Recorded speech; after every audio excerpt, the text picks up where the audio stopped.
La revue de presse d'Europe 1, Olivier Delagarde. Alors on vient de l'apprendre à l'instant, le nouveau pape Léon XIV va accorder sa première audience à la presse depuis le Vatican à 10h. Donc on le vivra très probablement en direct sur Europe 1. Évidemment, cet homme fait la une de toute la presse aujourd'hui. La pace sia con voi, la paix soit avec vous, Dimitri.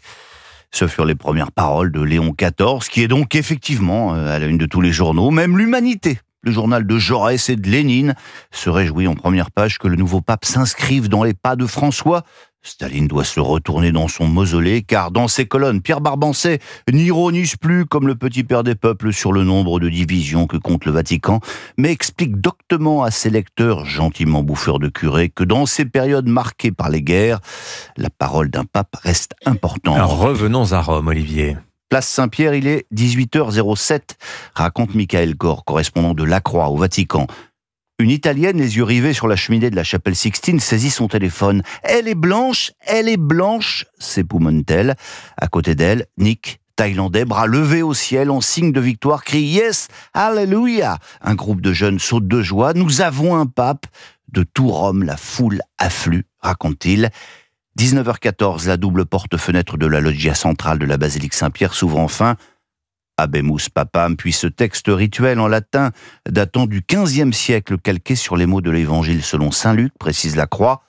Je vous annonce une grande joie, nous avons le pape, c'est le très éminent et révérend Monseigneur Robertus, cardinal de la Sainte Église Prévost, qui a choisi le nom de Léon XIV. Et là, dans la foule, les journalistes de La Croix saisissent au vol les propos d'un religieux espagnol qui interroge autour de lui « Robertus ?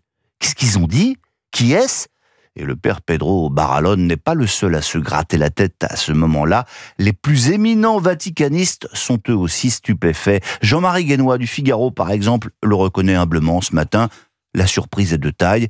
Puis, se frappant sans doute le torse avec le poing de la main gauche, il écrit de la main droite « Robert Francis Prévost ne figurait pas dans la liste des papabilés. » Mais, faisant contre mauvaise fortune de vaticaniste, bon cœur de chrétien, il finit par se réjouir. C'est le signe de la liberté de l'Église catholique d'aller oser chercher un inconnu, les 133 cardinaux ayant discerné qu'il était l'homme de la situation. Eh oui, pour une surprise, c'est une surprise. On prédisait un Italien pour succéder à François, rappelle Marie-Christine Tabet, du Parisien aujourd'hui en France. On prédisait un cardinal plus traditionnel et central.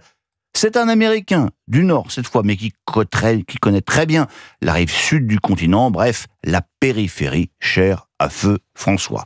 Une fois cela posé, vous lirez partout de longs portraits de celui qui est devenu le chef du plus petit État du monde, mais qui règne sur 1,4 milliard de consciences. Mais ne l'ayant pas vu venir, les commentateurs se font plus prudents au moment de prédire ce que sera son pontificat. Qui est Léon XIV ? Que sera-t-il ? Se demande ainsi Étienne de Montetti à la une du Figaro. Chaque pape a sa propre personnalité, mais s'inscrit aussi dans une longue lignée qui l'oblige. Pasteur, administrateur, homme d'intériorité plutôt que meneur charismatique, s'interroge-t-il.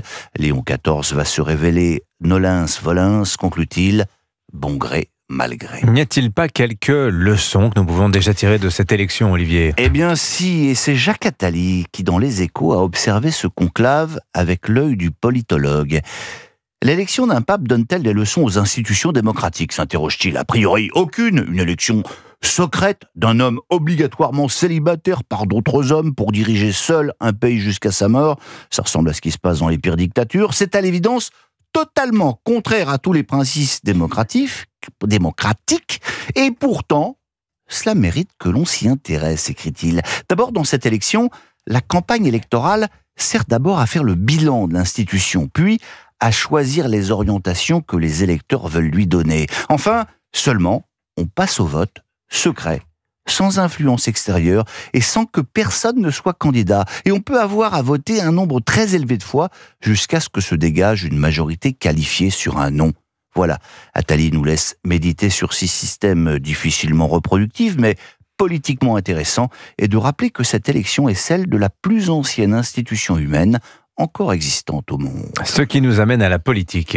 Et l'élection de Léon XIV aura donc fait une victime. Catherine Ney nous en parlait à l'instant. Emmanuel Macron, qui au même moment prenait la parole à l'occasion des cérémonies du 8 mai. On l'accusait de vouloir intervenir dans l'élection du pape. Eh bien là, ce sont les cardinaux qui ont fait passer son discours ad patres. Mais aujourd'hui sera un autre jour avec un autre discours en l'honneur de l'amitié franco-polonaise. Aujourd'hui sera signé à Nancy un accord de partenariat entre les deux pays. Et ce n'est pas anecdotique, signale Adam Sakou dans le Figaro. La France n'a signé que 3 traités bilatéraux de ce calibre avec des puissances européennes. La Pologne rejoint ainsi l'Allemagne, l'Italie et l'Espagne, mais à la différence de nos 3 voisins, la Pologne a la particularité de n'avoir jamais été en guerre contre la France. Un dernier mot est-il bien utile? Pourquoi est-ce que ce traité sera signé à Nancy? Eh bien, en l'honneur, bien sûr, de Stanislas Leśniczki, roi déchu de Pologne, mais beau-père de Louis XV, qui lui offrit le refuge en France. Il fut le dernier duc de Lorraine, le Stanislas de la place Stanislas. C'est lui, formidable destin que celui de ce prince humaniste et philosophe, et donc père de la célèbre Marie Lesinska. Mais je m'égare et je ne veux pas vous faire du Stéphane Bern. Je vais vous faire du Charlie Oleg pour finir.